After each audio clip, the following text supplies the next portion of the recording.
అది మన ఇల్లు అనమాట. సో దాని వెనకాల డోర్లోంచి చూస్తే ఇవన్నీ యాక్సెస్ చేయొచ్చు మనము. ఇక్కడైతే చాలా ప్లాంట్స్, చాలా పాదులు, చిన్న చిన్న మొక్కలు చాలా ఉన్నాయి. ఇవన్నీ ఎక్స్ప్లెయిన్ చేయడం నా వల్లే కాదు, బికాజ్ నాకు తెలిసేది గుమ్మడికాయ పాదు అనుకుంటా, ఇంకా దోసకాయ పాదు కూడా ఉంది, ఇంకా నాకు తెలీదు. సో అందుకని చెప్పి మా మావయ్యని పిలుద్దాము. మా మావయ్య గారు అయితే చాలా బాగా ఎక్స్ప్లెయిన్ చేస్తారు. ఈరోజు బ్రహ్మకమలం వస్తుంది చూడండి.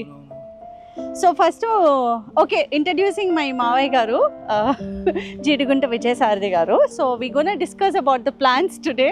సో ఆల్మోస్ట్ అక్కడ అన్నీ నేను కవర్ చేశాను. ఇప్పుడు మీరు చెప్పాలి ఇవేంటో, బికాస్ ఇక్కడ చాలా మల్టిపుల్ ప్లాంట్స్ ఉన్నాయి కాబట్టి. ఇది బ్రహ్మకమలం మనం చూసాం కదా ఇంత మునిపే, చాలా వచ్చేసాయి 18 ఎన్నో అప్పుడు మనం చూసింది.